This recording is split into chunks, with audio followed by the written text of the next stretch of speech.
In a quiet, peaceful village lived a sweet girl known to everyone as Little Red Riding Hood, named after her bright red hooded cape that she wore wherever she went.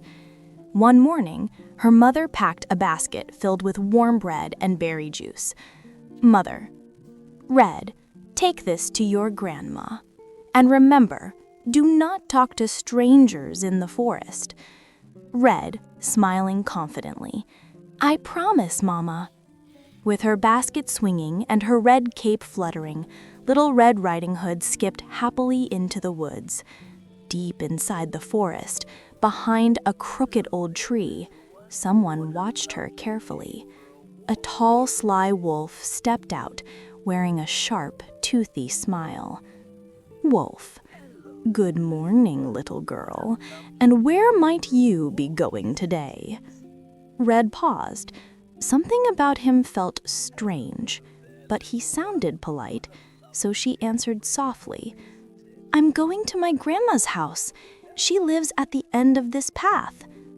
The wolf's eyes glimmered with a sneaky idea. "How lovely!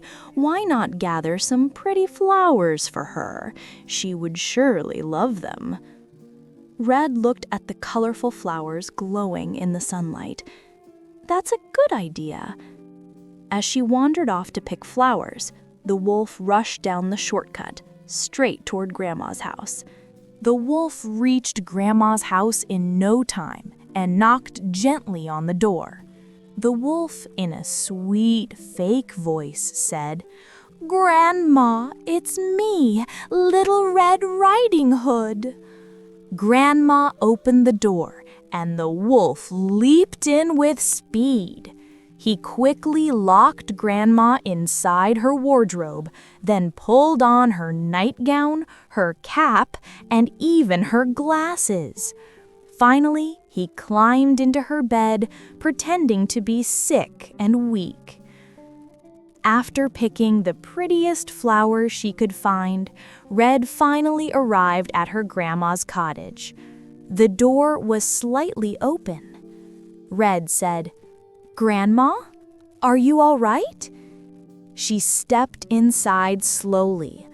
On the bed lay Grandma, covered in blankets, but something felt off. Red said, "Grandma, what big ears you have." The wolf said, "All the better to hear you with, my dear." Red said, "And what big eyes you have." The wolf said, "All the better to see you with, my dear." Red stepped even closer, her basket trembling in her hands. Red said, "Grandma, what big teeth you have." The wolf threw off the blanket with a roar. He said, "All the better to eat you with." He lunged at her, but Red jumped out of the way just in time. The wolf chased her around the small cottage until, bam! The front door flew open. The woodcutter rushed in, having heard Red's frightened scream. "Stay away from her!" The wolf froze. Then, desperate, he played one last trick.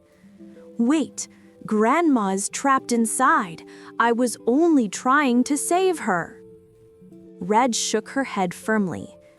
"He's lying. Grandma never talks like that."